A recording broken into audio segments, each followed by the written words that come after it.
And what's that movie where Mark Wahlberg plays a rock star to try and make up for his real life failed music career? Is it Rockstar? That's right. Haven't seen that in forever.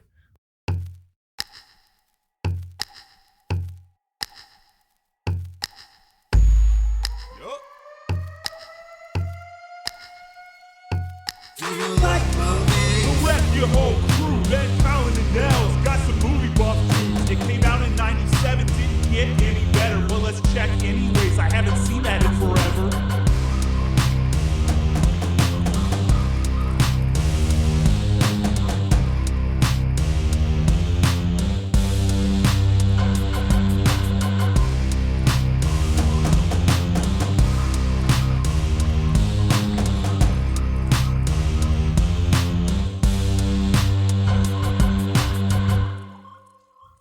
Welcome back to Haven't Seen That in Forever, where we talk about the movies that have maybe been forgotten. I forgot about this one, that's for sure. And maybe we have an innuendo about the name of the show. We might. We just didn't do it on air. We did not. My glasses are foggy. Thank you for sharing that with This our is audience. kind of a hot movie. I understand. I gotta tell you, man, this is an audio medium, but one day there'll be a video component. Today we're going to talk about 2001's Rockstar, starring Mark Wahlberg, Jennifer Aniston, And that other guy. and some other guys. Timothy Spall. Oh, did we also clock who else is in it? Dominic. Mickey Altieri. Our old friend Timmy O. Timothy Oliphant. Yeah. Mickey Altieri.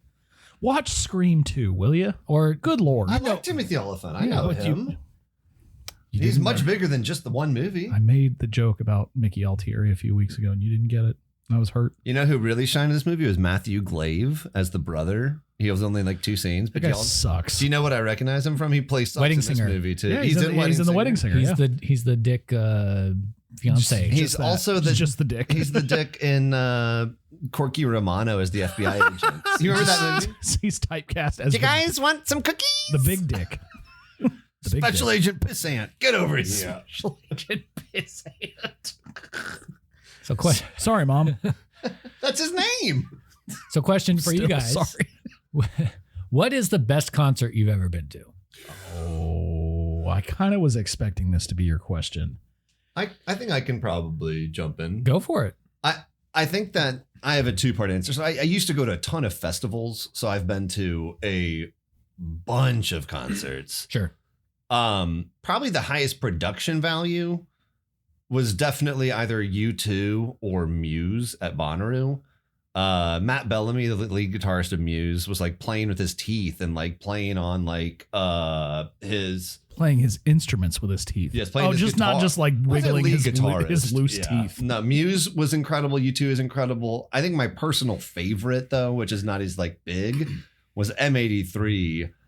And if you don't know them, a lot of their songs can be sang without really knowing it that much because they're like a lot of noises as opposed to lyrics. And I saw that with probably about, I don't know, 70,000 people at another Bonnaroo show one year. And it was very powerful, super awesome.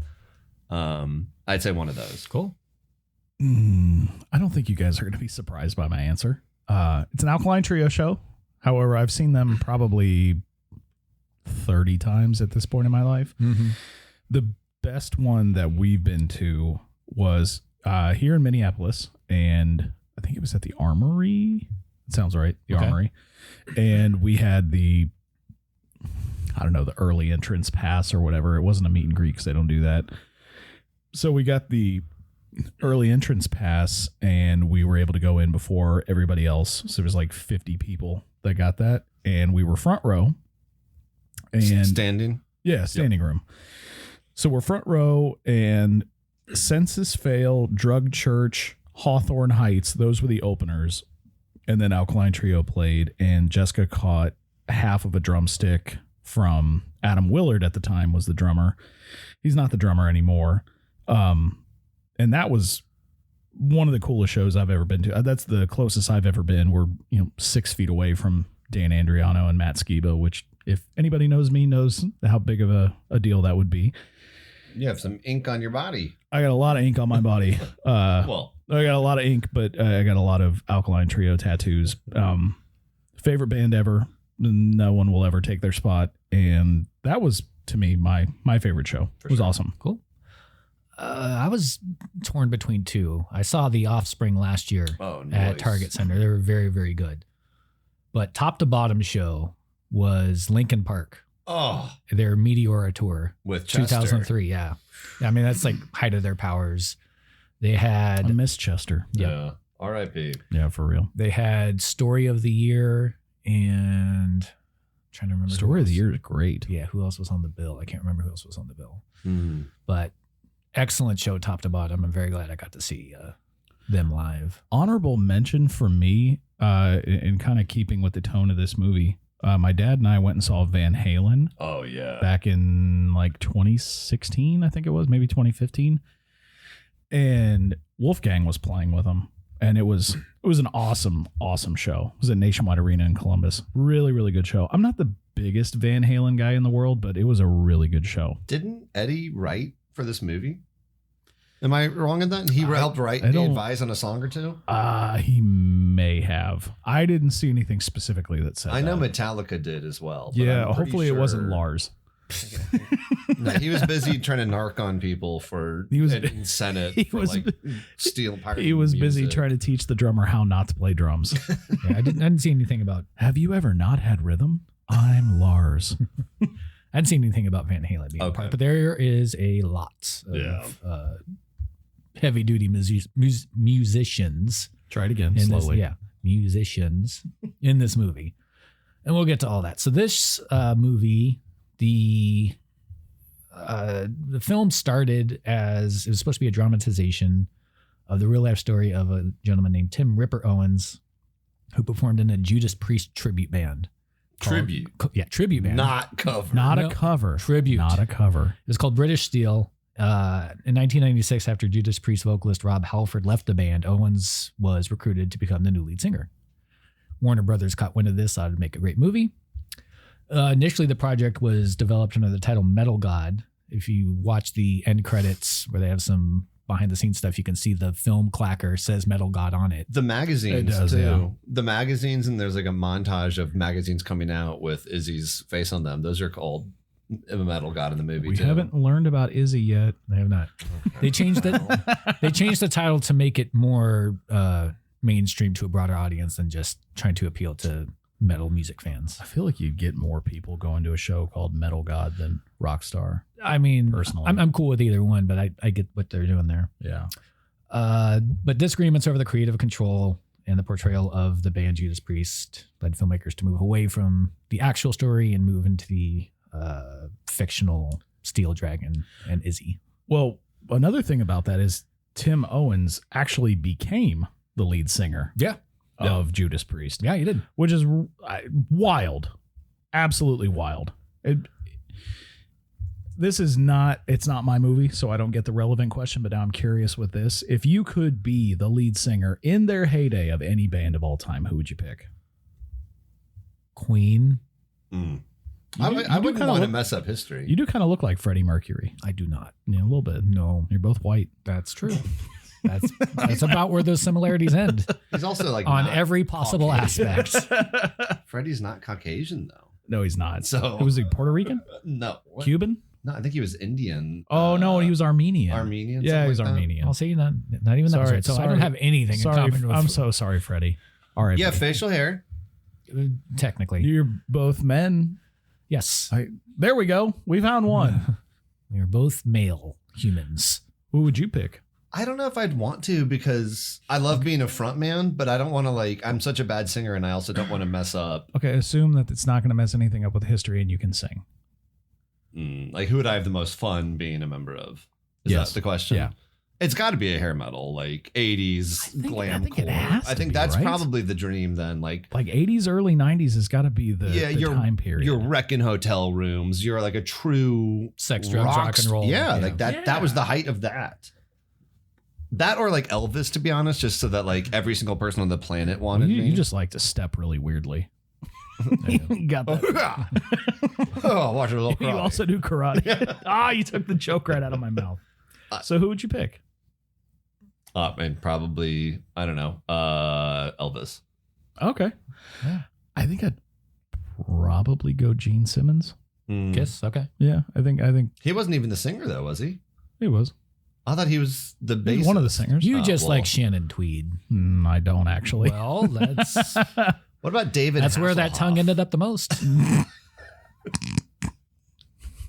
Can I change my answer to Nirvana? Yes. Okay. Guess where his tongue ended up the most. No, Courtney Love. No, Courtney Splattered Love. against the wall. Oh, R.I.P. We've talked about a lot of dead people so far. Well, it's rock It's, and roll, man. it's Yeah, also a I don't- movie podcast about old movies. I also, I don't want to do Courtney Love. I take it back. Oh, I asked the question and I don't have an answer. Wow. You didn't think through on that one, did you? Yeah, well, I'll think. You I'll can go think do like acid in the Himalayas with like shamans if you're the Beatles. I don't like the Beatles. Well, yeah, but you could. I mean, that wasn't the question. I guess maybe Steven Tyler for a band I actually don't like. You hate his daughter. You hate your own daughter. I don't hate his daughter. She just does nothing for me. You're not I want- attracted to your own daughter? Why would I be attracted to my daughter, Nels? You don't Would think you she's set me beautiful? up? You don't think your own daughter is beautiful? I don't have a daughter. You're Steven You Tyler do, it's now. Liz. Well, and She's an elf. First of all, it's Liv. Liv. Way to know my own daughter's Okay, name. well, hook me up. Give me her number or something. I tell you dog. what, if I was Steven Tyler, you could date my daughter, Colin. Yay! Jess, don't stop listening to this episode. We're going to be off track from here on out. Jess can We're hang already out, well like off go to track. dinner with you guys, go to like a taco truck. It'll be fine. She'll be fine with it. Then you guys do your own thing. She'd probably just be trying to like fight me for Liv, if we're being honest. I mean, we've met you. You're not that much of a prize. Nah, over Liv, Tyler? Come on. No, I'm just saying for Jess's sake. Oh, in she can do general. better. Yeah, she can do better. All of our wives can do better. Who are we kidding? Indeed. Going back to Rob Halford of Judas Priest, though, he was already out as being gay. And I think one of the reasons that Judas Priest didn't appreciate the dramatization of this movie is because one of the biggest things, obviously we're going to get there, is but like their portrayal of like the band's acceptance of being gay. Mm-hmm. And they were like, no, that's bullshit. We love Rob. He just wants to do solo work. Yeah. Don't use that as And a that- plot device. And that does come out with Bobby Beers Mhm. quite a bit. Which, Little well, I mean, an all-time movie name. Bobby Beers. Bobby Beers. So with this kind of different creative development, screenwriter John Stockwell, who that name rang a bell to me because he played Dennis in Christine. He had a little acting career before he moved over to screenwriting. So that's where I know him from as best. But he's written a ton of stuff as well. So he had to make the story more broad. He drew from several metal bands, obviously, instead of just Judas Priest. So some Judas Priest, but also like Motley Crue, Whitesnake, Bon Jovi, et cetera, Steelheart, who makes big impact in this movie. And, you know, they wanted Steel Dragon to feel more like a composite than just one particular band. Yeah. Do you know who was originally up for the part of Mark Wahlberg? The part of Mark Wahlberg. Well, who Mark Wahlberg played? One, Bradley Phyllis Pitt. Yeah. Is that really his middle name? Sure. Bradley Nels Pitt. Yes. He was attached, but they also had creative differences with Brad. So, Can you see Brad Pitt in this role? well, I mean, he was married to Jennifer Aniston at this time, right? I think so, yeah. So- around there, yeah. They were at least together. I couldn't see him singing, but I also Well, couldn't see Mark Wahlberg. You can't see singing. Mark Wahlberg I singing. You know why? Because he doesn't. Yeah. So they I went, have information on that. so they went to Mark Wahlberg instead to bring a kind of different energy to the character. And then Stephen Herrick was hired as the director. How does that sound familiar, Nels? How indeed. Well, he directed The Mighty Ducks. Oh, okay. That's he it. did. He That's directed Bill and Ted's Excellent Adventure. Yes, he did. And he directed a movie that may be in our catalog already. It is. So we have talked about that gentleman quite thoroughly already. And if you can't figure it out, that's because you don't listen. Yeah, go And go back in the archives. You're It's a there. bad fan. It's there. We're not even going to tell you. You have to go listen to every episode and figure That's it out. right. Every single one. Or start to just look it finish. up on Wikipedia on half speed. and cross-reference with what we've done. Oh, no. This is actually a good question. So my wife listens to our show on time and a half. Sure. Do you listen to podcasts on time and a half? Sometimes depends on what the podcast is. Yeah, I listen to him fast, but I change it depending on what the host's speed is. Do your wives listen at all? Is a better question. No. I don't think so. No, you don't think so? Does yours? Yeah, she watches. Well, she listens with you. No. Oh, she listens on her own. Mhm. Oh, okay. My wife is like 9 episodes back already, and at time and a half, I'm like, you'll never. How are you not caught up yet? She's like, well, I only listen for like 20 minutes at a time. Oh, so we're only interesting for 20-minute intervals, guys. Yep. It's good to know. We should start doing 20-minute episodes. Cool. Quick fights. And guys, that was 2001's Rockstar. And if you play it backwards, he's singing the tune of the devil. Yes. Yes. So they decided to cast actual musicians in a lot of these parts as opposed to actors and try and get them to play these music roles, which is a genius move. I don't know why more things don't do this when you have a very specific skill set that the character needs. It's the Armageddon rule. It looks great. We're not going to teach astronauts how to drill. We're going to get the drillers up there. They can be astronauts. That's easy. You know what this movie made me think of on that same point is Rock of Ages. Yeah. Because I like Rock of Ages. It's a good movie. I like the music in it, but everybody in it, save for the title, like male and female characters, are actors. Yeah. They're not singers.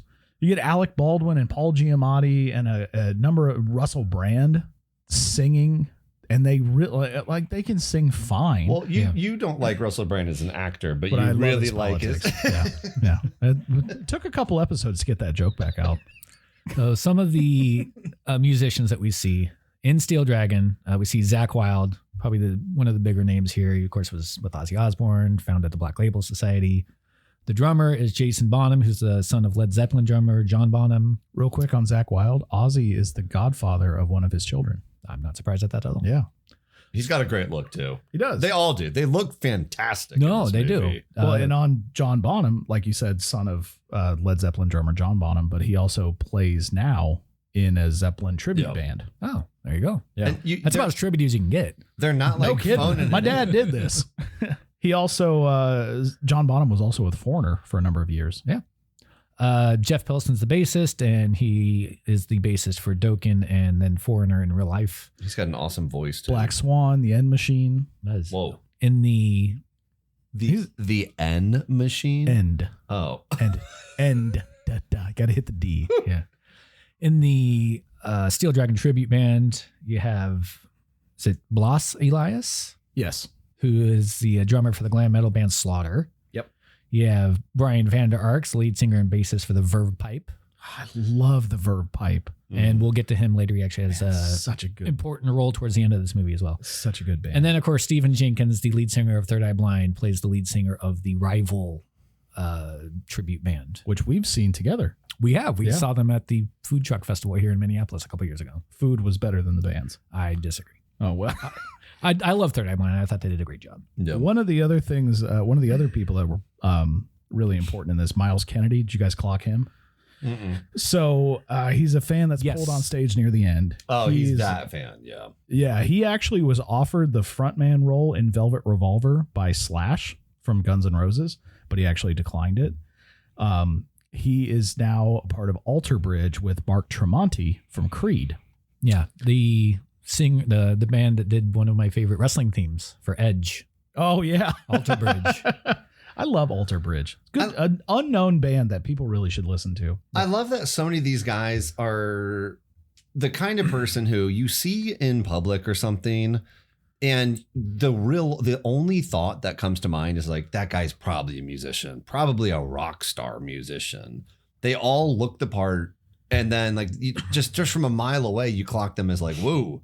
And yet there's only 30 seconds of this movie where Mark Wahlberg looks like a real musician. Well, his wig job does not help. It's not a him. wig. It is. No, it's not. He grew his hair out, and they had to use extensions because it was only Oh. about a foot long, and he had Okay. like 3 foot long hair. But still, it's his hair with extensions. Well, most of it isn't. you're gonna tell a woman her hair's not real if she has extensions? If she has 1 foot hair and she has 3 foot like long extensions, Ladies, I'd say get so. at Colin in the comments. Well, I was going to say it brings up we've talked about wigs on the show. In some episodes, good and bad. I think this is a bad wig job. Bad extensions and bad like fillers. I don't think he looks bad as Izzy. I think he looks more like a rock star at the end when he cuts it, personally. Yeah, when he's like doing like the talking head to the Yeah. camera. Yeah.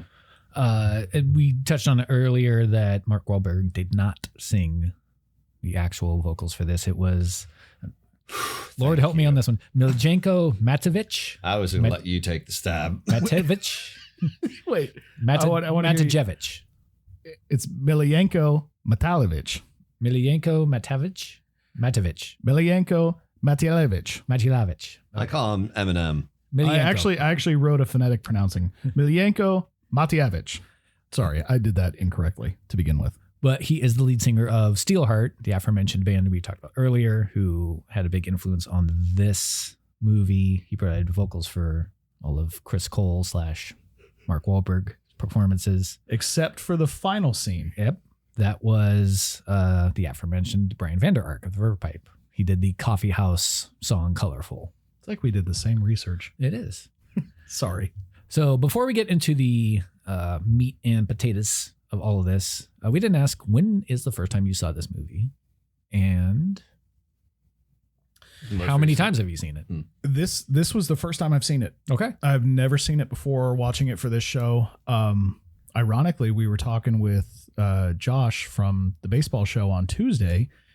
Josh said this is one of his favorite movies of all time. Like top 3, top 5. Yeah. Huh. Yeah. Interesting. I thought it was interesting too, because it doesn't, Josh and I have had many conversations about music, and he's got a lot of music knowledge just like all of us do, but it just didn't click with me that this would be something he would love. But it makes sense now that I think about it. And he was talking how much he loved it. I think it's one of his mom's favorite movies too. Wow.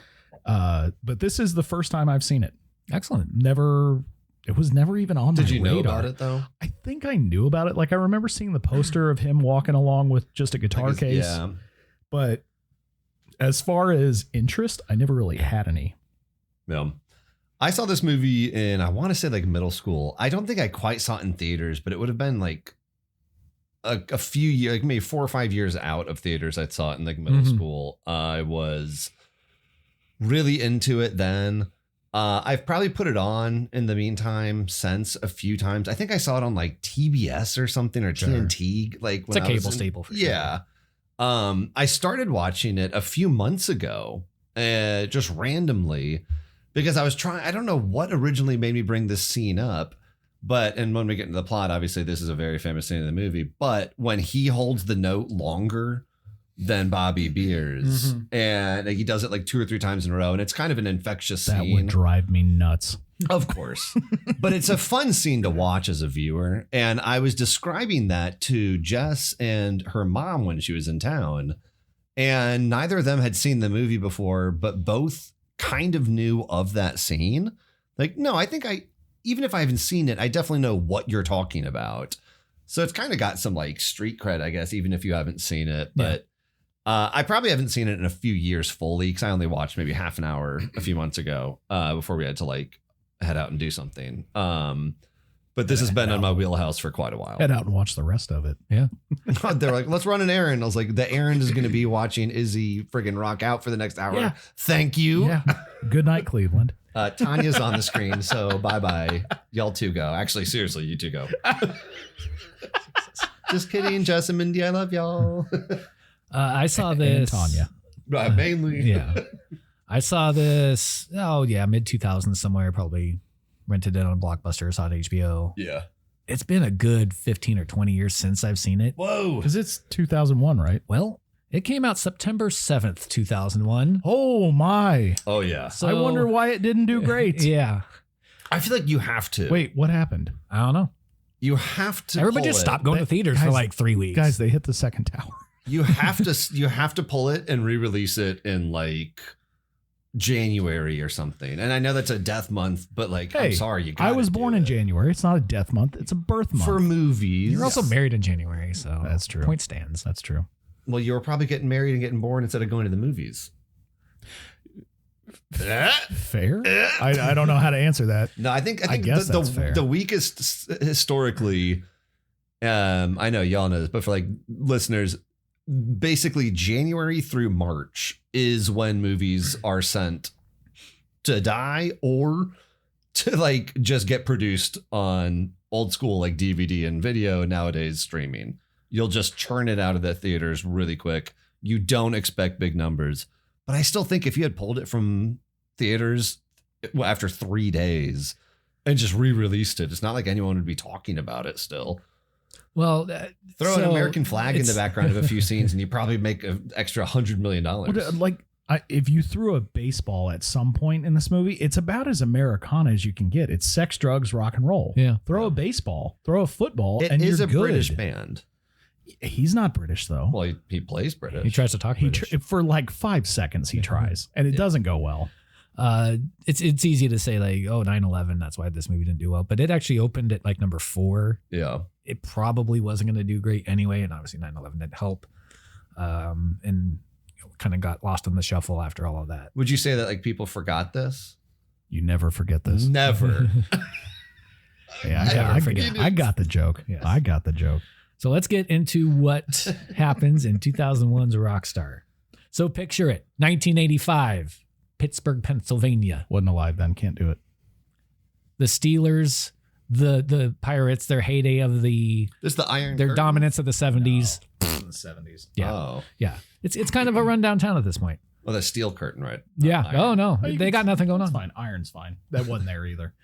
And Pittsburgh resident Chris Cole is I would say, fanatical admirer Yes. of the heavy metal band called Steel Dragon. Obsessive. Well, I can, like I mentioned at the beginning, my favorite band, Alkaline Trio. If you got up and walked in my office right now, you're going to see maybe 2 pieces of paraphernalia. You're not Yeah. going to see any cardboard cutouts. You're not going to see anything beyond that. You don't dress like them. Well, I kind of do actually, but that's just, But 'cause not it's- exactly like them. You're not like, well, these rhinestones were Well, yeah, exactly exactly. Like, I red don't on his think lapel. and- singer of Alkaline Trio would ever wear red lapels. the red lapel thing killed me. That was really funny.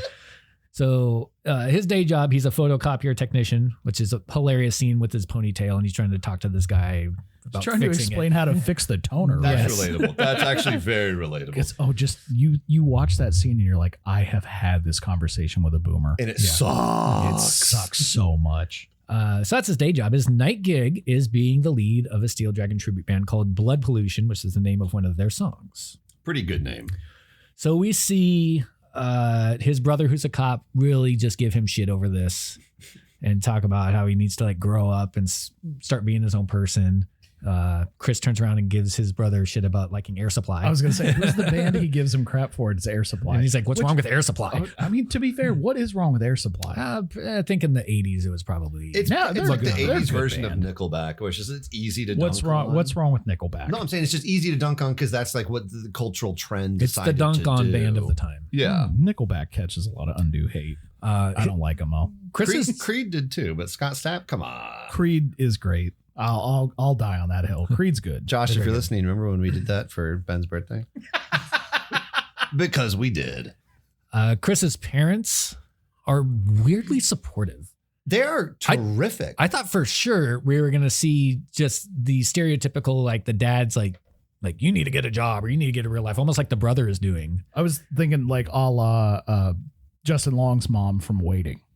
A little bit, yeah. And I thought maybe the mother would be like quietly supportive, but no, both are like well into it. They're running the merch stands at this show and everything. Chase your dreams, kid. It's a Chase your terrific dreams. twist on the typical plot device of like, no. It was refreshing. Well, I mean, to a degree, I'm not a parent. You're not a parent. You're not a parent. None of us have kids. So, but I assume if any of us had a child, we would want to support their dreams. Yes. I would think so. This is 85. That's kind of I know, of the but- time. but you know what I mean? Like, Yeah. it seems so simple that it would be, it is odd to see that in this time period. Mhm. It is odd. We meet Chris's girlfriend, Emily, played by Jennifer Aniston. She is dead in the middle of Friends right now. It is like the #1 show on television. Can we And she had the Friends haircut, which I did not think played in this movie personally. can we just have a Jennifer Aniston appreciation moment? That Sure. woman does not age. She's a lovely lady. She and Paul Rudd have made a deal with somebody. They are They're vampires. surgeons. They don't look like they've had work done. Not a lot, but My good work. goodness. She is, Yeah, she's a smoke show. yeah. So his girlfriend, also the manager of the tribute band. Yeah. And yeah, the manager. I forgot an about that. amateur nipple piercer. Yes, she is. Which, are we there yet? No. We can talk about it No. now. I think When we get there, I have thoughts. No, let's go. All this kind of intro stuff This is the all same weirdest stuff I scene of the whole movie. It's very bizarre. It doesn't. Disagree. Shut it. I will not listen to you defend this scene. No, it's just not the weirdest. Oh, yes, it is. The Batmobile racing. Oh, that's scene awesome. is That's awesome. weird. That's awesome. You didn't grow up in the 80s. This is the weirdest scene by far, where she's straddling him. Nice. They're in right, but she's sitting in his room on him and just rubbing ice on his left nipple. Well, you I'll gotta numb allow it. it. Yeah, I know you got to numb it. I understand the point of it, but it doesn't do anything for the movie. Have y'all gotten? It gives you some Wahlberg nipple. Do y'all so have that was the whole piercings? point. No, I have 0 piercings. do not. you. Do you? In college, I was having a party at my house. Here's Did the you- Colin fact for the show. Did you do it with your sword No, or your blade? I have a Prince Albert right now. No, I was dating. I was kind of like seeing this girl. Did Jess do it to your nipple? No, this is before we were together. I was like, you know what I want is I want to pierce my ear. And she's like, let's do it. And so rather than like do it the right way, I just took her earring out of her ear and I was like, let's just like stab this through my ear and we'll do it like that. We didn't use ice. We didn't use like an apple on the other side or all those other tricks. I just told Did her. you like dip it in alcohol What first do you at need least? the apple on the other side Did you heat it for? up? Yeah, no, none of that. That's how Stephanie Tanner got an ear infection on Well- Full House. Well, I had her do it and she was a tiny little girl and she did not like pierce. She couldn't reach your ear. No, she Did didn't. you let Kimmy Gibbler pierce your ear? No, she didn't go all the way through. Oh no! So she like broke the skin, but then was just kind of digging through meat, like until she like finally came out like kind of a diagonal angle at the other side of my earlobe. And I was like bleeding, but like I didn't really care. It was kind of like a fun moment. like bleeding. Yeah, I was bleeding. But then I just wore it for like a week and cleaned it off and it didn't get infected, luckily, but it was not a like clean piercing. And I had it on and off for a while, but just let it close over and grow. But I no longer have piercings. I did for a bit. Yeah, it was really bad, but it looked cool as hell. It was fun. And I got compliments when they get, you do look good with an earring, but All right. just don't do it so shitty. I'm gonna say something right now, and I'm gonna see if you guys agree. If this episode eclipses 200 downloads, No, we got to get those numbers. Those are rookie numbers. we haven't had an episode go 200 episodes. We haven't had one even close. Okay. Okay. If this episode gets over 200 downloads, the three of us will get something pierced. I'll pierce my ear. I'll pierce my lip. No. Whoa. No, No, Whoa, I am you not won't agreeing do with it? that. No. Not a nipple? What about No. one of your I'm not piercing. two- one of your 250. homies? I don't. No. 250. I need that like I need another hole in my head. Wait, that's what? what we're trying to do. That's what we're trying to give you another hole in the I head. don't want one. You don't have to keep What's your number? You don't have to keep it, man. I don't want to do that. But what is your Okay, number? what would the number be that you would get a piercing for this episode? 800,000.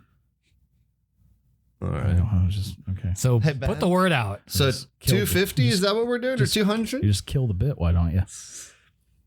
We could have lied. I can AI that image. 800,000, I'll pierce like I'll pierce like my toenails. I don't care. I would pierce my sack for 800. And you Again? Want, and you want 8 you want 800,000? Yeah. What would you pierce if we got 800,000? Lobe. That's it? Yeah. Your frontal lobe, you're going to go through the cranium. Right here. Right on the Your forehead. prefrontal cortex right there. Come on, man, for the show. Yeah. No. For the show. What would it take to pierce get like your anything. eyelid? Eyelid? Oh, Who yeah. pierces an eyelid? Probably like the guys on Jackass. Which movie just came out, I by know, the I way? can't wait to see it.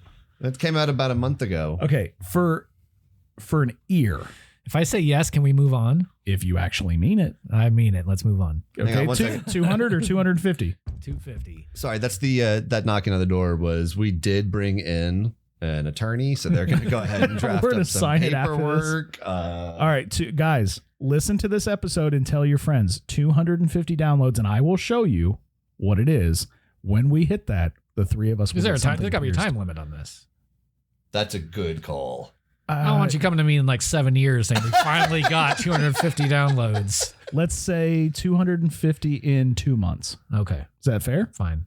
250 in 2 months. And we all have to have them do it like I did it when I was 22. No. And we We're actually going to get a real person that knows what they're We can doing. get Jennifer Aniston. I'll let she can pierce whatever the hell she wants. I know her. I'll tell you that. I know her. She wants to pierce your hole. Fine. You don't know which one. Wait, Okay. should you like close it? You don't know which one. And you don't That know which way it's that going sounds either. Unhealthy. All right. 250 in 2 months. You got it. All right. We meet back to the movie here. Just trying desperately. To I'm get us damn back on trying. track. We meet the Blood Pollution tribute band, and they all go to a Steel Dragon show. This is where we see Chris out vocalize the lead singer Bobby Beers. That catches Bobby's attention. This scene's fun. It is a fun scene. It's a good, like, even if you're not going to watch the movie, YouTube this scene alone. It's fun, but if I may, I mean, agreed. I have no qualms with it being fun. The problem is when you write music, you write the lyric and the note to extend to a certain count. It's not impressive or engaging to have you sing longer than that note because that steps on the next part of the song. That's my issue with it. It's not musically relevant. What if they brought in the diva? Pava Laguna? I hate you. I hate you so much. I'm going to pierce you right now.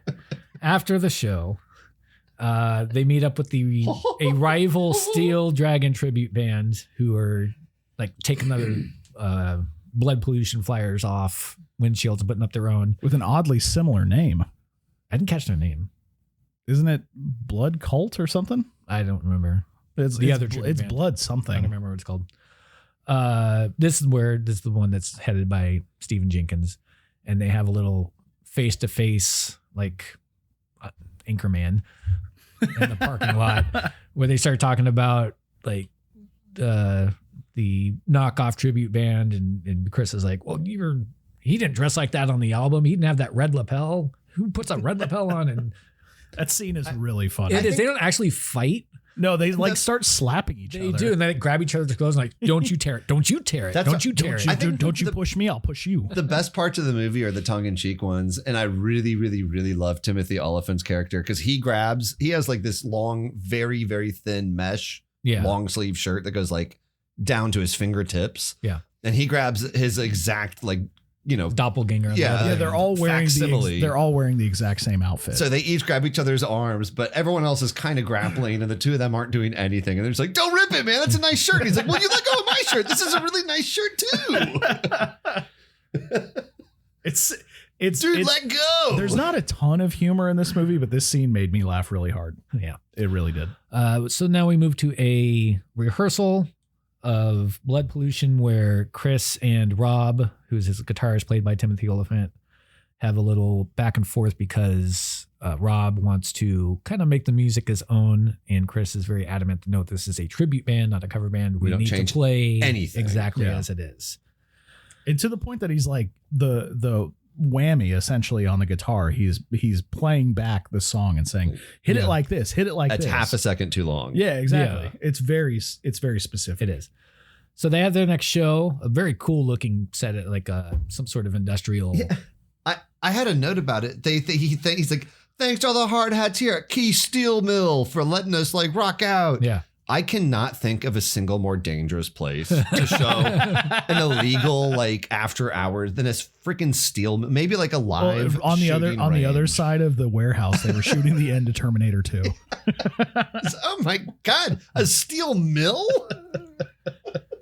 So during the show, Rob goes off on his own thing, starts playing the guitar solo his own way instead of following the song exactly. And Chris and him have a back and forth. Eventually, Chris sabotages the amp, and Rob and him scuffle and actually fight on stage.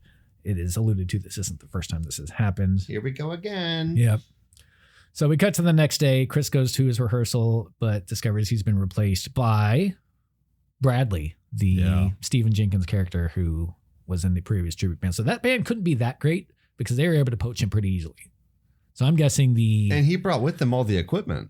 I'm guessing the Blood Pollution was probably the better band of the two if they were able to steal somebody away that easily. Hey, Chris, you see this? This is a new amp. Hey, Chris, you see this? This is a new soundboard. He Yeah. brought him with him. Well, he also brought that voice with him. Rob and Chris argue, and Rob criticizes Chris for preferring to remain like a singer in a tribute band as opposed to creating his own music. By the way, don't try to replace the soundboard unless you're going to give me a better one. Yeah. Chris takes his mic stand back. He's like, oh, my mic stand. And he says, if I'm leaving, I'm not coming back. He does that thing where like, I mean it. If I really leave, I'm not coming back. He like gives him a bunch of opportunities to try and. I was very professional. You're fired. Yeah. And then Rob asks Emily like, hey, we'd still like you to be manager of the band, which that takes balls. A lot of And sack to ask that she has one of question. the best lines in the movie too. Yeah. She I says, follow the talent. Yeah, and they just walked out the door. So Yeah. she follows Chris. Which never mind. So Chris sitting at home and he receives an unexpected phone call from Steel Dragon's founder and guitarist Kurt Cuddy, played by Dominic West. I'm actually watching The Wire right now, so I'm very familiar with him. Yeah. I was curious because he's, he plays a British character in this movie. In The Wire, he plays a Baltimore cop. Yeah. I was like, okay, Where's he from? which accent's real? Yeah. What do you think? Do you know? I think he's British. You think he's British? Yeah. Yes. Yes, he is British. Yeah. So His he- British is much better than Baltimorean. He does. I didn't know. I know he's I British. think at all. he's he does a very very, good very in good The The job. Baltimorean, with there's his a accents little bit on that The comes Wire. through in The Wire. Yeah. So he offers an audition to Chris. Chris initially hangs up thinking it's a prank because why wouldn't you? Right. Kurt calls back. He's like, no, it's really me. That scene always works in movies. It it's does. such a fun scene. It was really fun. Chris You says know what? something- Screw you. Don't call again. Yeah. All right, mate. Seriously, though, stop wasting our time. What do you want me to do? Get rid of my voice or what? Yeah, Chris says something like, I don't know what's worse, your guitar playing or your accent. And Kurt says like, oh, I can't do much about the accent. What do you suggest I do about the guitar playing? If it's really you, then what did you call your second wife? Yeah, like here's some trivia. Started to quiz him.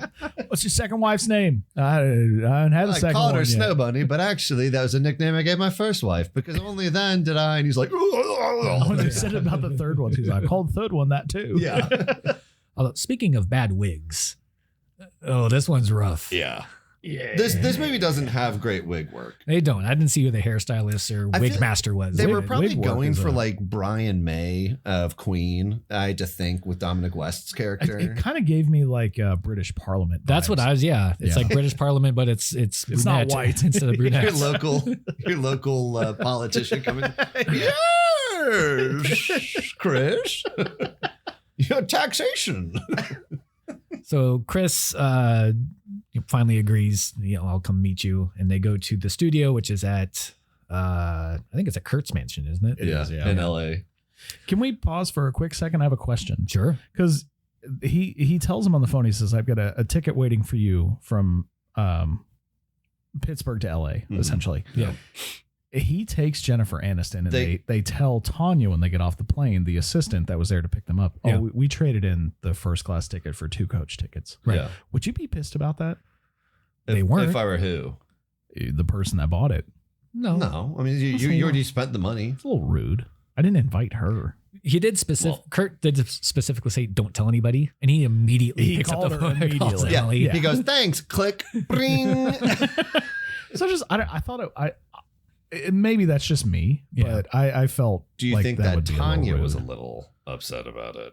For sure? 'Cause I think Tanya was ready to jump them bones. Tanya Very wanted, much. Tanya wanted to bang in the airport. Well, I bathroom. think she might have wanted to bang Emily too. She didn't give a shit. Yeah, well, we find that out later. Yeah, we'll figure out why. Did y'all see that deleted scene? I think it's on the hub. Yeah, that's right. Yes. B-Hub. Yeah. So they take a limo over where Tanya is very heavily hitting on Chris right And in front of Emily. She's stunningly beautiful. She's a very attractive lady. distractingly sexy. Yes. So we get to the studio Looking at and his wiener. Yeah. Well, he's we Boogie Nights. We know what he's Those pants. Oh yeah, Emily had them made for me custom. They must be easy to slip in and out The of. thing that was really funny about like it's a filmmaking trope, obviously, because you want to show the audience what they're talking about, but the camera just shows a close up of his crotch. Yeah. And then she's like, those pants. Oh my. Honestly, Like, though, all right, fair. It We- worked on me. I was like freaking hot butter melting this whole scene. About his pants or Tanya? Everyone in the limo. Even the driver. Yeah, especially the driver. Come on, Hugo. Let's There's just do a it. silhouette of a driver. That's the most mysterious of all. That was Brad Pitt, uncredited cameo. So Chris gets to the studio, and as he walks in, the band is arguing with former now lead singer Beers, who is being outed from the band. He thinks he's being And in kicked real out. life. Yes. He thinks he's being kicked out because he's gay. And He kind of is. well, the band says, no, you've been not turning up for recording sessions, missing gigs, your performance is down. That's They- enough to kick out a lead They do singer. immediately start talking shit and making fun of him for being gay, though. They Only do- when he brings it up. No, Yeah. then they're like, well, Elvis was the king, and I'm just a queen. They're like, yeah, To be fair, he made the joke, and it's a good joke. Yeah. but it's a they funny they joke. made the joke that he said Elvis was a king, and everyone starts laughing, and then he finished the punchline. He knew what the joke they were making was. I don't know that I agree with that. Yeah, So Beer's kind of angrily. First of all, he takes off what is a wig. yeah. So that is an actual wig. First, behind the scenes look at this wig work. Yeah. So His it isn't wasn't even that bad. the long hair rock and roll that Chris probably thought was it. And Beers just goes down a list of like how Kim's a man. of how the rock lifestyle can really wear on you. Mrs. Peacock was a man. And in one of about a dozen scenes that mirror something that happened earlier in the movie, Bobby's ousting is very similar to Chris's from his Mhm. tribute band. Yeah.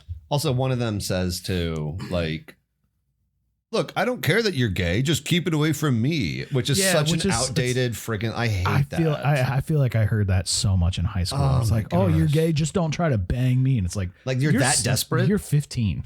You also are 15. You think I can't resist? You know, it reminds me of that scene from The Office when Andy thinks he's gay, and he's like, oh my god, there's a rumor. He's convinced he's gay. Yeah, there's a rumor going around that I'm gay, and he's confused. So he goes to Oscar, who is gay, and he's like, Oscar, can I ask you a question? He's like, all right, what? He's like, so like if a shirtless Brad Pitt were coming up to me and he just tried to kiss me, I'd push him away at first.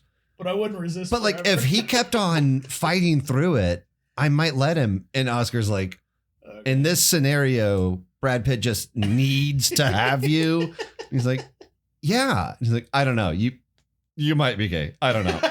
But it's just the idea that like you're a man and you interact with a gay person. You're like, keep it away from me. Just as if they just cannot help themselves but fall in love with you instantly. In case we have any homophobic listeners, which I hope we don't, not every gay person wants to do you.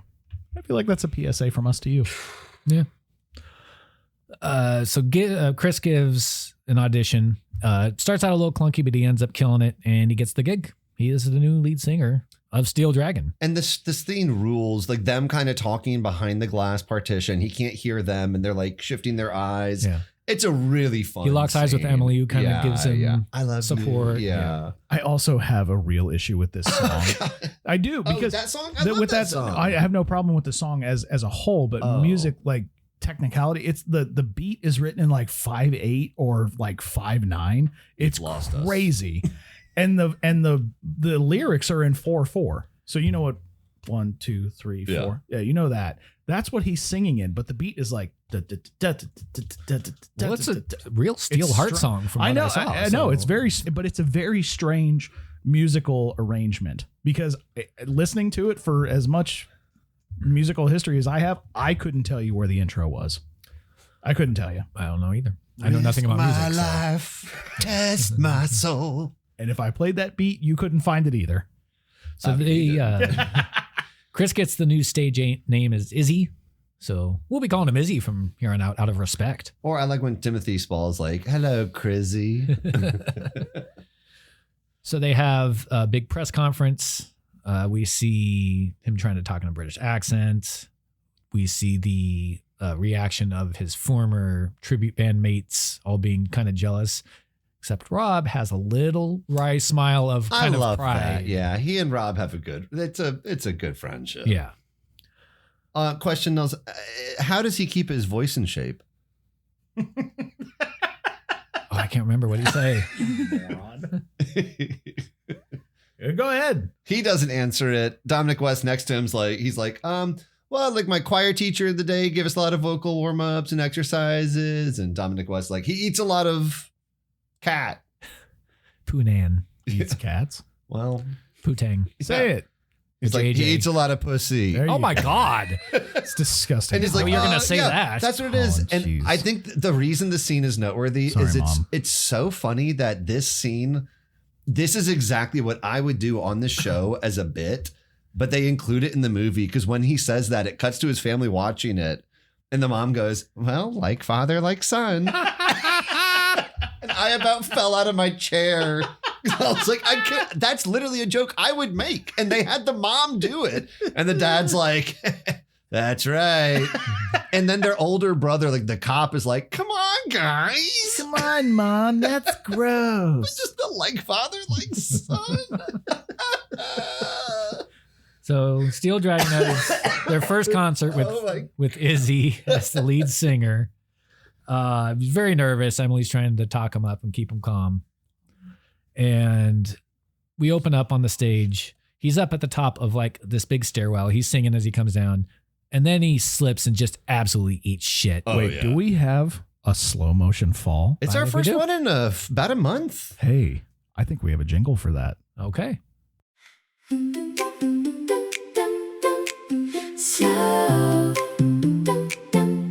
Slow motion fall. Ba-da-da. Why are they still falling at all? 1 second in real life, 30 on the screen. The longest damn fall you've ever seen.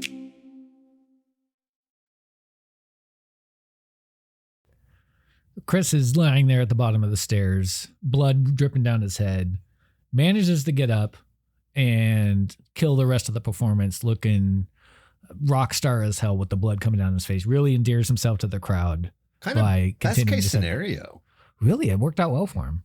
There's not, when you think about like metal in that era versus metal today, back then it was much more tame, but how much more metal could you be than to be covered in blood? That's about as And metal as you can get. hosing down the audience with like between your legs. Yeah.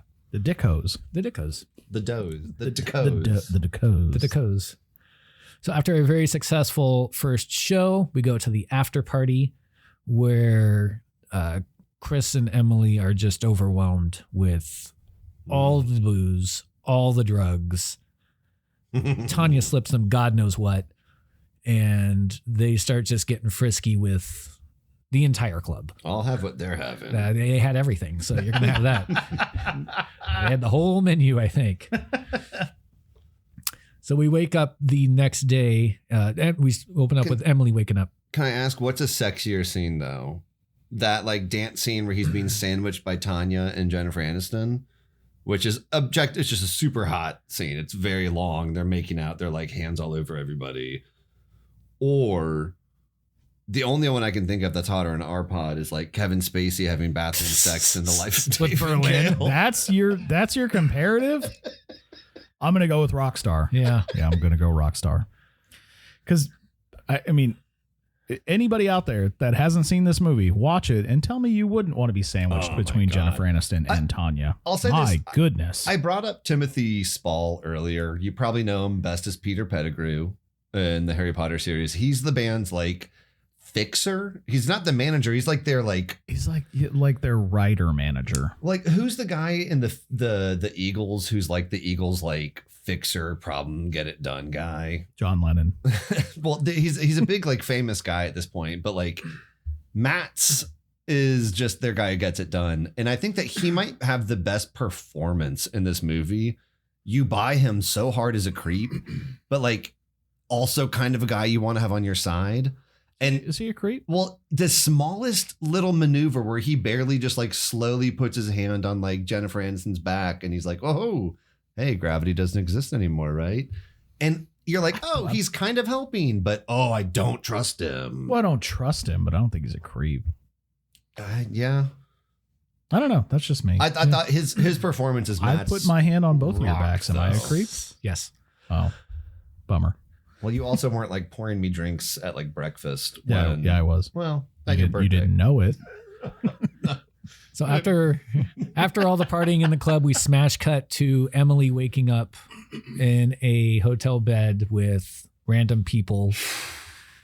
She stumbles out of the room only to find a room full of naked people in the hotel living room. Nice. Are we going to talk about this scene? What, the lady leaning up against the I ottoman? think I'm going to tell you. I've slept in weird places. I've slept at weird angles.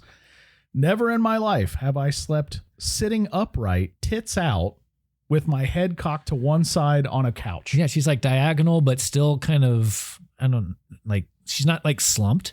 A friend of mine has It's fallen like she's asleep leaning, on but the still stairs. sleeping. It's like she's leaning her head. That's it. Yeah. A friend of mine has fallen asleep on a staircase more than once. So I think it can be done. That sounds more accurate than the way this lady was sleeping. I mean, there's like 15 naked people in there. I thought you were going to talk about Maybe their more. weird detail of Tanya. Well, we can get to that too. So Emily sneaks out and Chris or Izzy wakes up. Get it right. Stumbles to the bathroom and finds Tanya peeing standing up. And she's like clearly holding. Yes.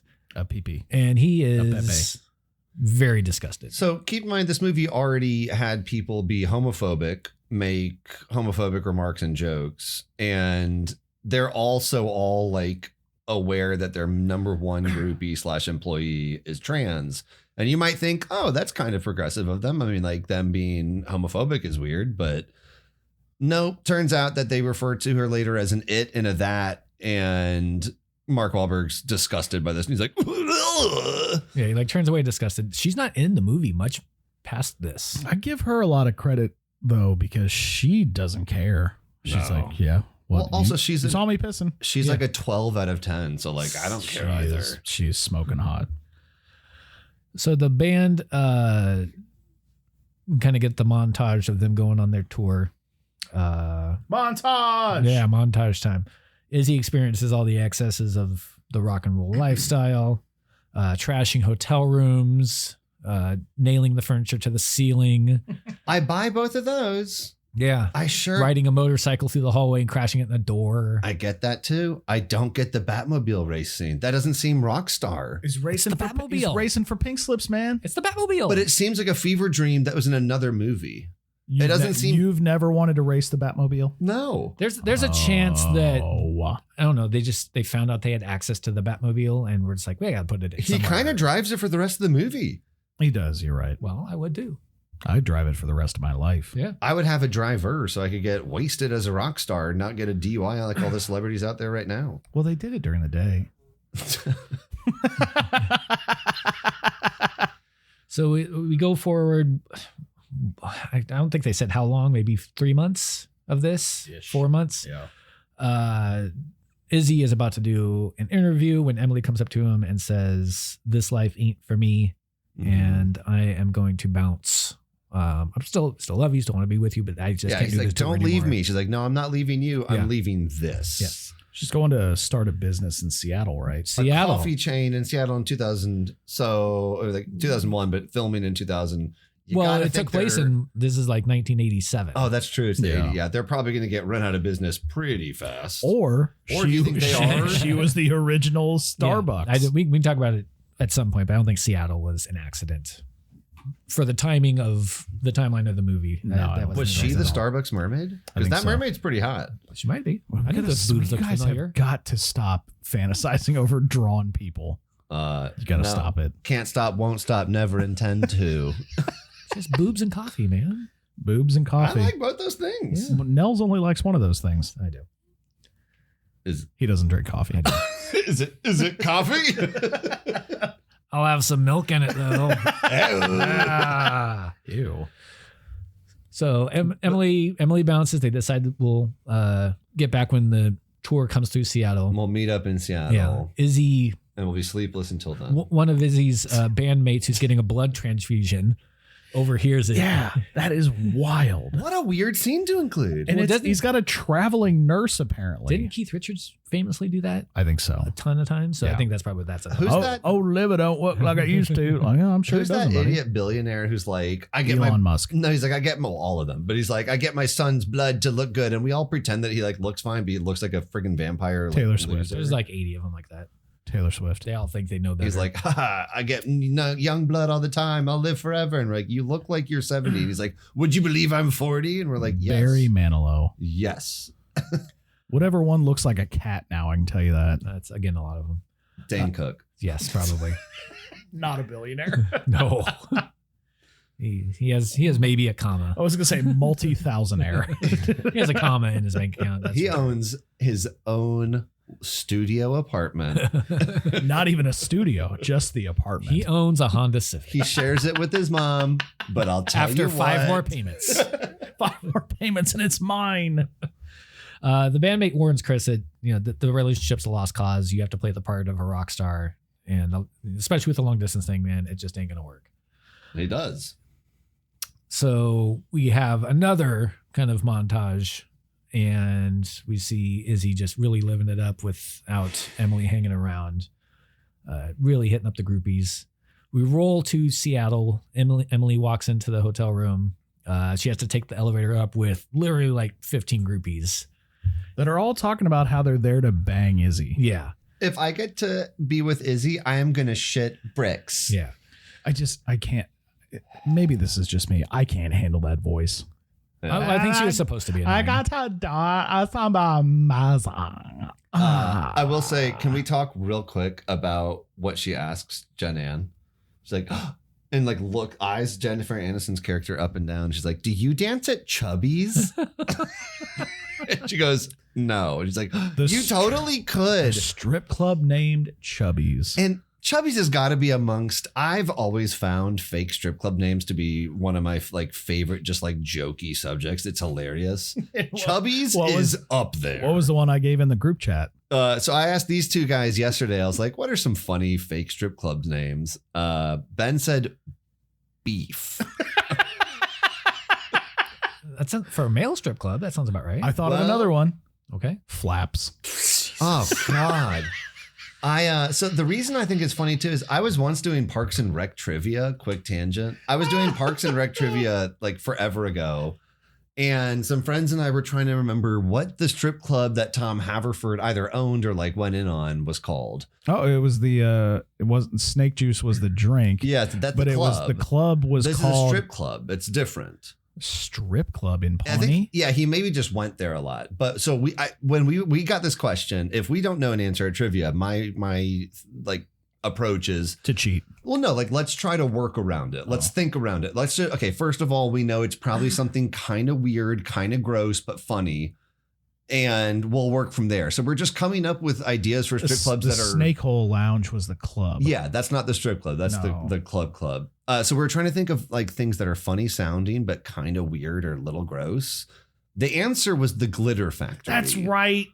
But our best guess, we came up with the name Creamers. Oh no. It ended up kind of becoming an inside joke where like our friend group became known as like the Creamy Boys. And it was so bad that if we're having someone take a picture, like we're downtown or something, and so like, I'll take your picture for you instead of doing a selfie. And we're like, thank you. And like everyone say cheese, and we're like Creamer Boys, and it sounds horrible. But I love coming up with the lint roller. It's a really good one for a strip club. That's good. I like that. Sticky floors. Yikes. Beef is very concise. It's a good fake strip club name. Flaps is good too. Flaps is it's aggressive, provocative. It's aggressive. I went to high school with a girl whose last name was Creamer. That's IRL. Her genuine. Her name's not that now because she's married. But yeah, I did. I would have kept the last name Kramer. Spelled with a K too. Oh, that's a little less exciting. Yeah, well, what can you do? I don't know. So Emily Back to Flaps. Emily meets up with Izzy, who is just completely inebriated with everything. He doesn't know what cities, and he's like, I thought we were going to meet in Seattle. And he's like, we are in Seattle. He's like, oh, we should meet up in Seattle. Yeah. This scene is maybe the best in the movie, but it's so hard to watch. It sounded a lot like Harry Carey. We'll meet in Seattle. There's a whole broad. But when this scene is rough. When he goes from like, no, it'll be, I thought it was Seattle. And then he's like, Matt, you told me you'd remind me. And she's like, don't blame someone else, Chris. Yeah. And then he keeps on going back and forth with her. And she's like, I'm going to leave. And he's like, wait, no, let's do it. And she's like, what? And he's like, no, seriously, let's do it. Let's meet up in Seattle. Oh, your heart just sinks into your socks. It's so hard. One thing I noticed, but it never gets brought up. Did she not have a gift in her hands? She had like a wrapped present that I think was the same color of your shirt. Nobody can see that. No, this is not that's a good listener detail. Not a visual medium right it's a now. blue shirt. It was like a light blue lavender present, and I swear she had it in her hands, and then she went up there. There was never a discussion about, hey, I brought you this, throwing it in his face, nothing like that, and you never see it when she leaves. Maybe it was a deleted scene or something. I don't know. Did we watch two different versions? I don't know. While she's trying to talk to Izzy, the groupie keeps kind of interrupting, like, are you going to be much longer? I have to work. Yeah. I really want to fuck him Can now. he do me first? I have to be at work at 12. Work at midnight. God. Scheduled sex, the best Which kind. I love when Jennifer Aniston Emily throws it back, and she's like, when she's storming out, she's like, by the way, do her first. She's got to be at work at midnight. And you're like, no, we get it. So Emily leaves, breaks up with Chris. The relationship is dissolved. Kaput. We fast forward another 6 months. Izzy's fully embraced rock star. I think one of the realest scenes is he pulls up to the mansion and, kind of mirroring the first time he went there, where he was just like in awe of all the fans sitting outside the mansion. This time he's just like, yeah, fans are here. Take a quick picture, blah, blah, blah. Let's get in and out. So he's just very accustomed to the rock star lifestyle, and he's not impressed by it anymore. And we see one of the first instances of a selfie with a snap camera, because the guy rolls up, he's like, can I get a picture? And he jumps in, like, takes the camera around and takes a selfie that way. Yeah, it's kind of funny. He'll see it in like a month after he gets the film developed. Who developed it? Robin Williams in 1 hour photo. Oh, God. So he's reporting for the next recording session, and he has some concepts for the album art. He has song ideas, and the band's kind of open to it, but Kurt pulls him aside and very just condescendingly kind of shuts him down and says, I'm the writer, not you. That was good. I write the songs. You don't write the songs. You just sing the songs. You bloody yank. He writes the songs that make the young girls cry. Yeah. Oh. Barry Manilow. And again, this is yet another reflective moment of something that happened earlier where him and Rob had the falling out over being more creative with their music. So we go to a bar scene with Matt's the band manager, who tells a story to Izzy of how he used to be engaged to this girl, and they were at dinner, and he goes to the bathroom, and while he's just staring at the wall in front of the urinal, he just kind of suddenly freaks out and just like leaves the girl there, never sees her again, and calls it taking a piss. And Izzy even clarifies with him. He's like, and you just left. Yeah. He's like, yeah, I just left, mate. Just left, mate. He says he ran into her years later, and she was like happy with the family and everything, but he just like it seems like it's one of his big regrets is him doing that. Would be one of mine if I did that to somebody. Yeah, that's terrible. That's pretty rough. He's hitting rock bottom, though. It's important to, I think, like, his character arc bounce. Yeah, Izzy's kind of had it up to here with his with the lifestyle. So Izzy begins to reconsider on the next tour, again in another scene that's paralleling something that already happened. Izzy's rocking out to the same song that he was when he went to the Steel Dragon concert earlier, and he hears somebody just absolutely wailing at the same level he was, pulls that guy on stage. His name is Thor, lead singer of Alter Bridge, as we talked about, and they kind of rock out to the song together, and then Izzy just bounces and lets Thor take over the set and presumably the band. Can you imagine being the rest of the band, though? And when Izzy's like, I'll be right back, I'm going to walk off stage with the stranger, and you're like, okay, sounds good, Izzy. And then the stranger comes back and he's like, hey, I'm doing the next 8 songs with you. And you're like, I'm sorry, wait, what? Yeah, he said he's got to go take a piss, and then he walked off into the fog in a solo stairwell by himself. And Peter Pettigrew understood it, but I didn't. Okay, but like, I know you know our songs, like you're a fan, but like, let's do Dead or Alive. Let's do We All Die Young. We already did that one. You know what, kid? Listen here, you little shit. Do it again. It's only like 3 songs. Run it back. Well, Izzy runs into Matt's in the back and kind of tells him, I'm going to go take a piss. And Matt's understands what that means. So I'm sure Matt's maybe relayed it. Which is to the band, a really nice moment.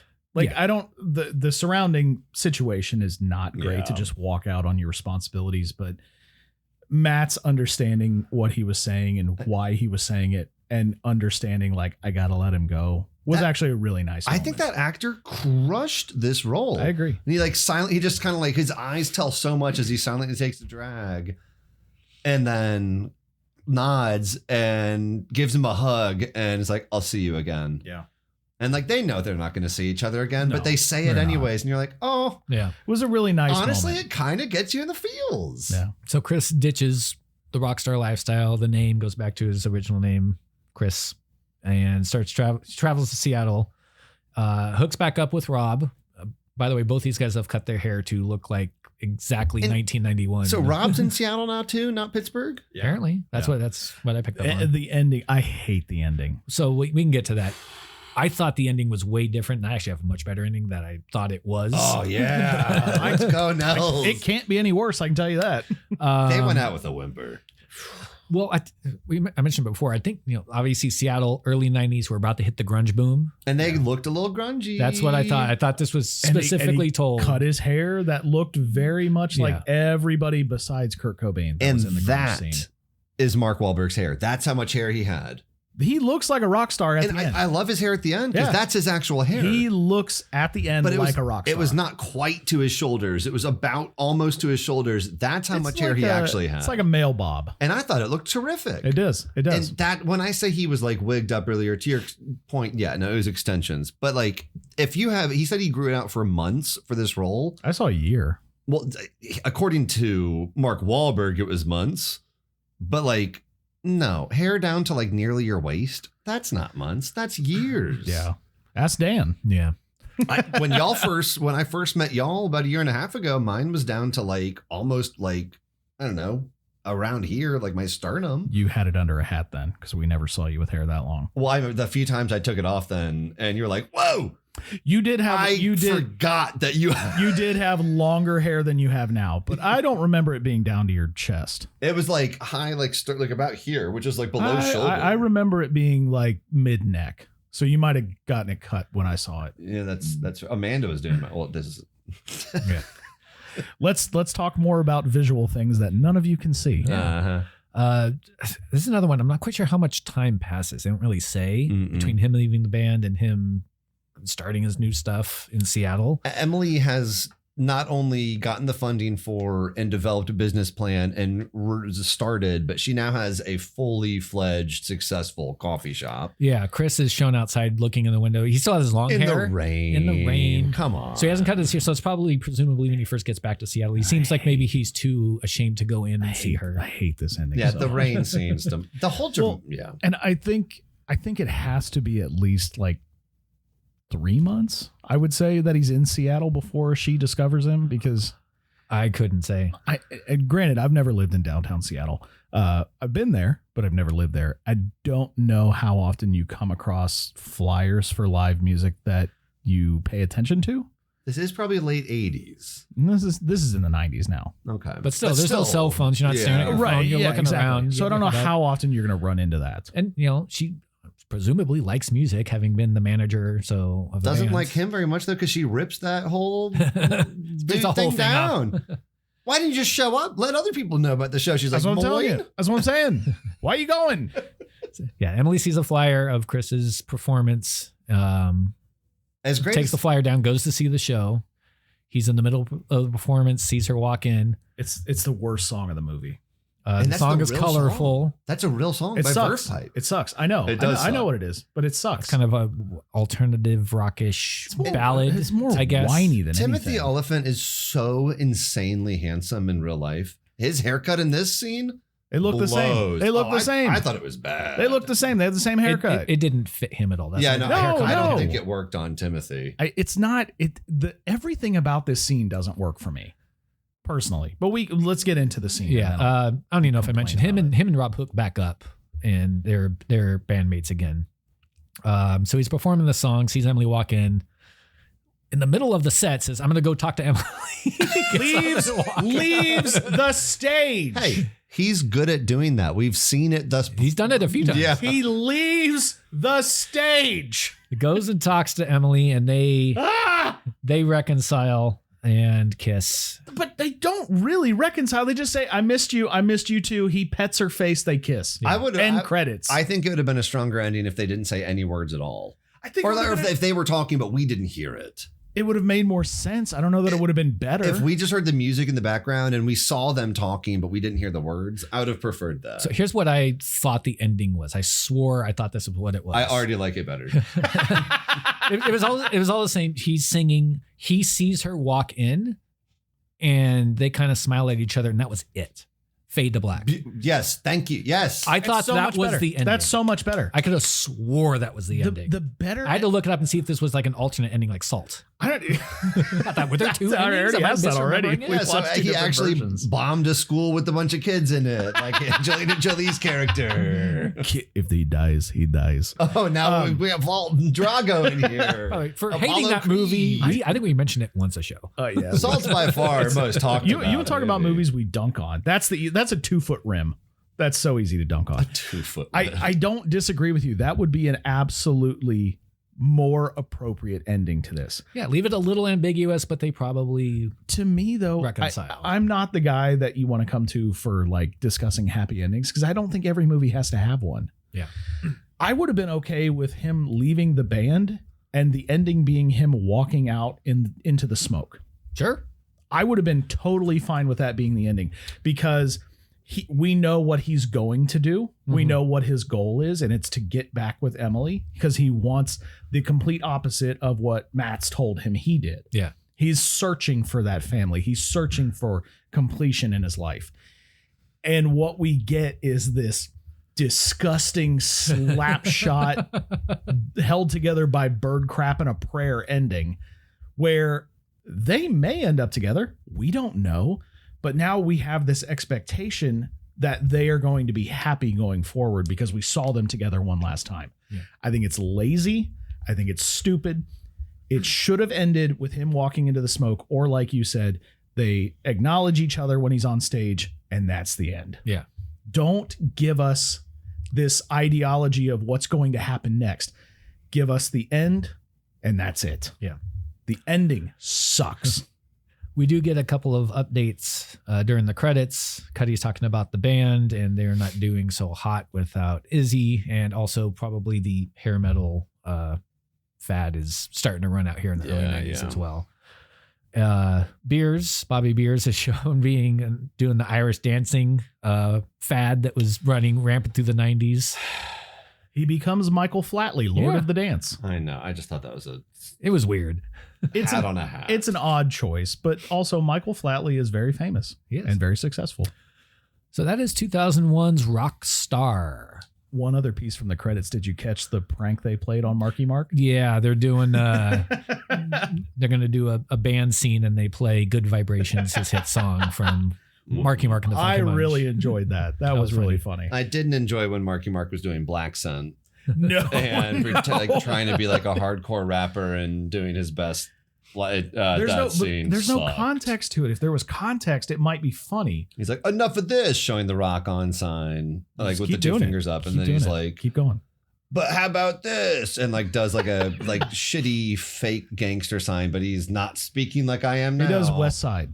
He does Yeah, West Side. then he sure doesn't sound like I'm speaking. He does now. the Yeah, devil the rock- horns. yeah. It's not this anymore. It's this. He does the West Side. Well, how does he it's- sound when he does it? I don't know, but I like his politics. I like his politics. You like his views on race relations, but not his, especially to the East Asian like nations. Koreans. Oh my god. He loves the East Asians. No. So as we said, this movie did not do great at the box office, partially because it didn't start out great, but then 9/11 just Yeah.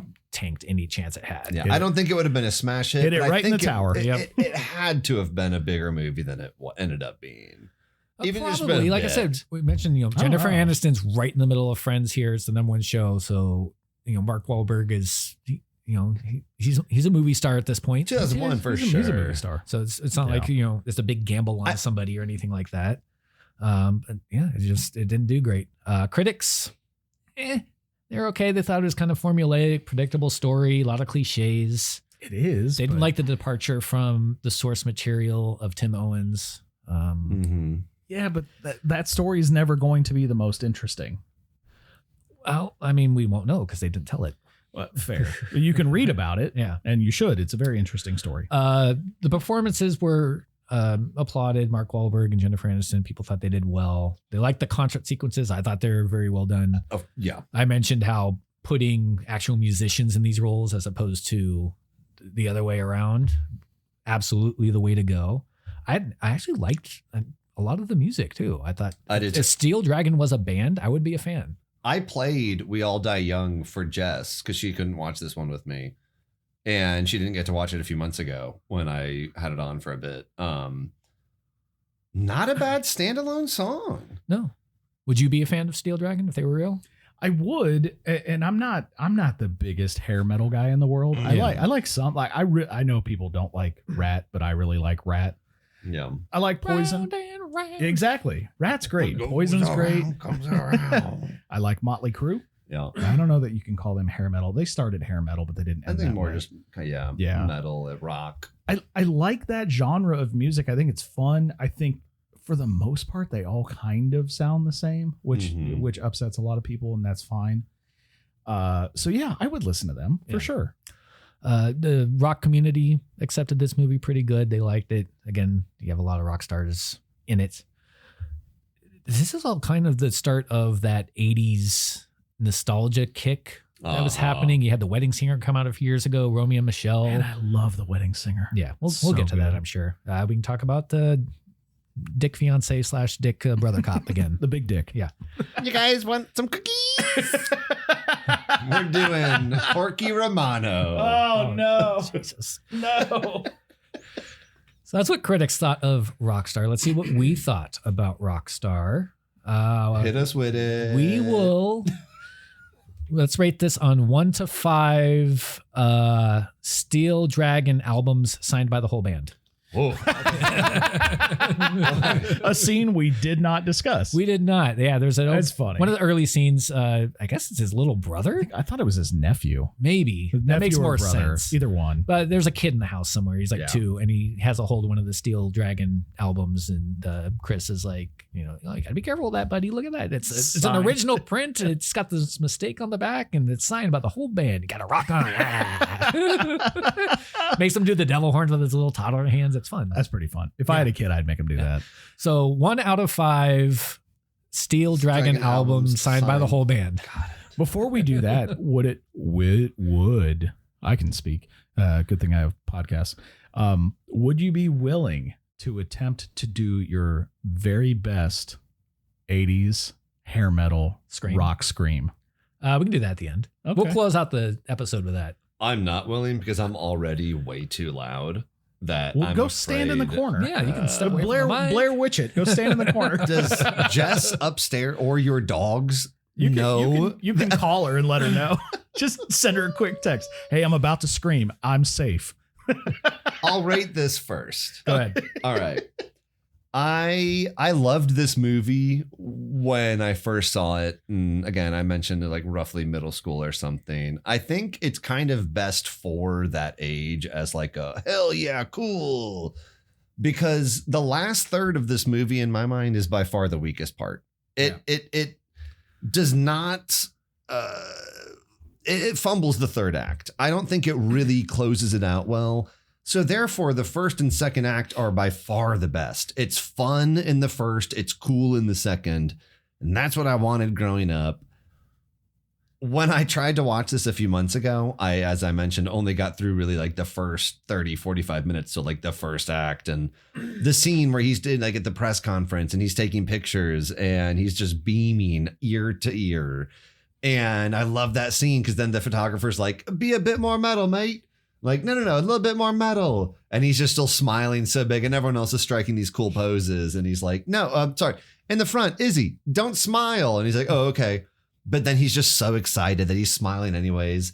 That's how I felt watching this, where I'm like, no, I can't help but smile. It's a fun movie. And then you think, boy, it's cool that he's a rock star. The music obviously rules. And it's a great example of, we talked about Victory / Escape to Victory. And they had like 18 professional soccer players. Wait, is in that out yet?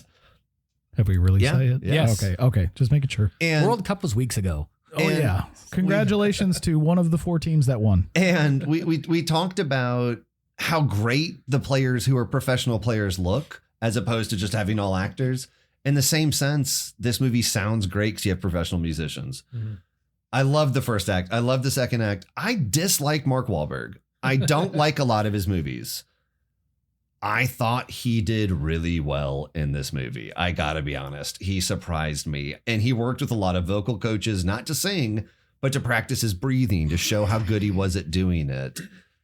I expected to either love or hate this movie, and I really didn't ultimately. I had a great time with it. It's a movie that we've discussed. It's so much fun to watch. If you have never seen this before, throw it on. If you haven't seen that in forever, throw it on.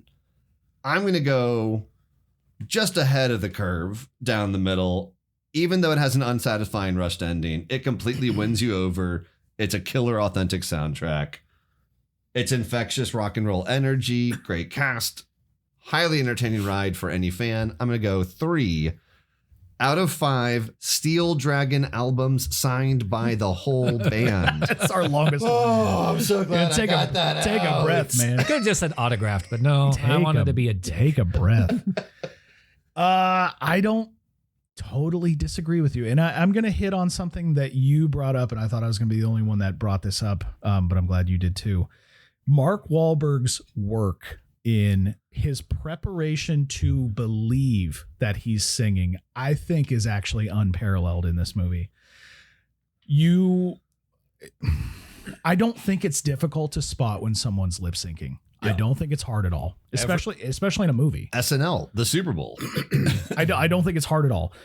When I watched this, my first thought was, man, he's really, really making you think he's singing. I knew he wasn't. That's not his voice. It's not going to sound like that. I was really impressed with Mark Wahlberg's performance. I don't like Mark Wahlberg either. I can think of one other movie he's in that I enjoy, and it's Shooter. I like that movie. I really liked this movie. I did not expect to like it because I'm not a Mark Wahlberg fan, and I tend to dislike things that he's in because I don't like him. Mm-hmm.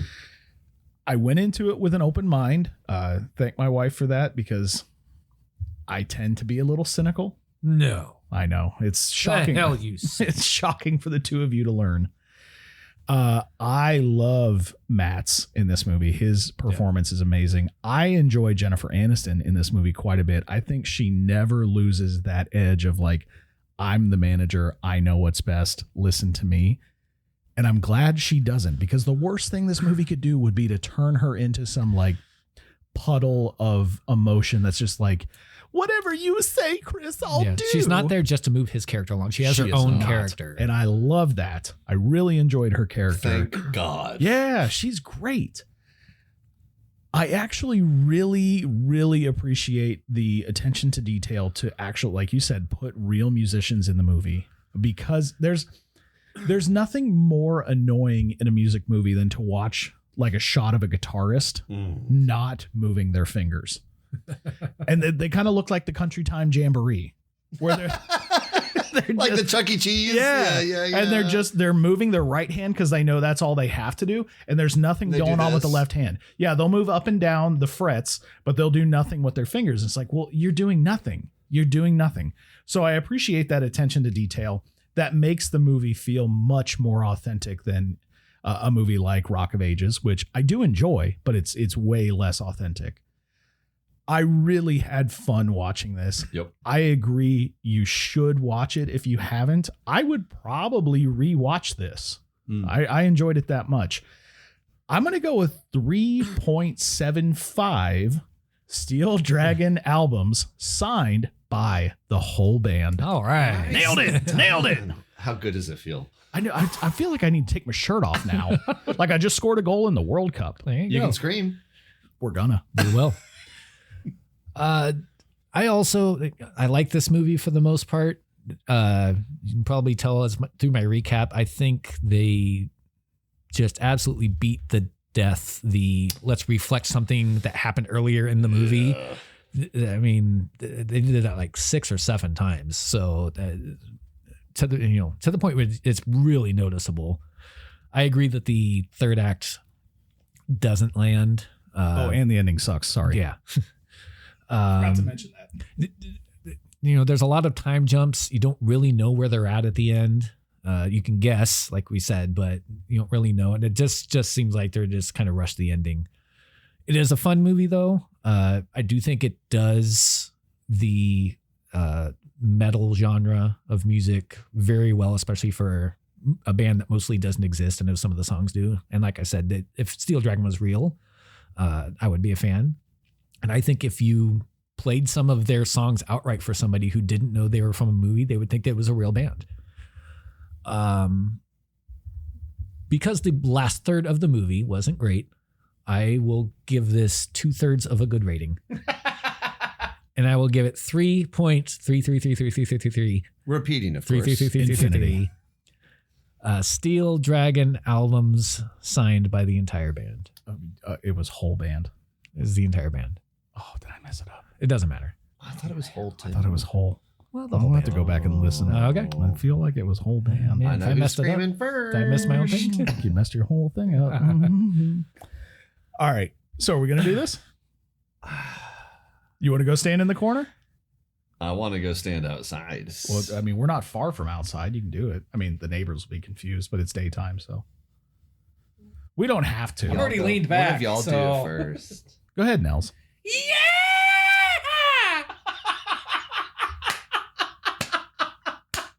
I'm so scared. That's going to be so loud. I'm excited. I thought that was so I'm excited good. to know what that sounded like in the actual recording. I feel like it always comes across higher than we think it's going to.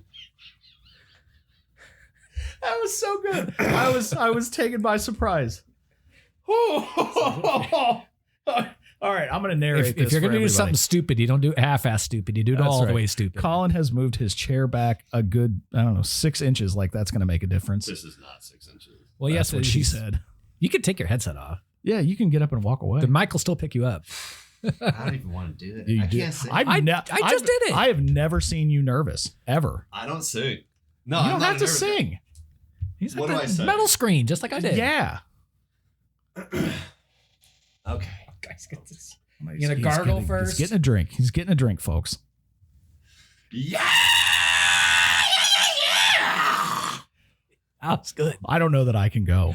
That was so good. Dang, you blew out my that laptop. was so good. You may have killed the stereo. Oh, no. Jess is wondering what the hell is happening right now. She may be she probably was asleep and is no longer asleep. Well, I gave it a shot. Dude, that was incredible. Do I have to go? Well, come Yeah. on. Boo. You can leave us all. There you That go. was really good. Yeah, That's the actual that's- most I'm not- like I'm metal not a- one. I'm no, not a- you had that the lower guttural though. Well, That's I'm good. not a tenor or a lead. I never was. I don't know how we're going to do the next recording because I think we all just blew out our vocal cords. We have a week to heal up. Ooh, I got a whole week. I'm going to need it. Let's go get some chamomile tea and some honey, maybe some hot honey. And some pussy. That's how you got the voice. Good call. I just got a text from my wife. No, you didn't. I swear I did. She's like, is Colin dying? I'm guessing you guys are doing Rockstar right now. Tell her no, we're doing. I swear to God, that's what it says. She's like, no, we're we're doing Schindler's List. What is she even talking about? Yeah, she didn't know we were doing Oh, good. Schindler's List. We're all saying yeah. So like we're cheering on Schindler's. Yeah. We're just all cheering for the non-existent World Cup game because that happened weeks ago. Stand up and shout. All right, so that was 2001's Rockstar. We'll see you guys next week. Hit us up on the socials, HStiff Podcast on Gmail, the Instagram, Twitter, not Twitter, No. TikTok, Facebook. All of that. Send us an email about scared Scary movie ideas. Your best concert you ever seen. Halloween movie. Halloween ideas. movies because we are putting together something special for the month of October, and quite honestly, we need time to prepare. So send us your suggestions. Also send us suggestions for non-scary movies because we are infinitely stupid and sometimes we have trouble deciding what we wanted to do. So that sentence got real muddled at the very end, and They I got the apologize. message. Yeah, you got the message. All right. Bye. And we all die young. Let's hope not. Bye.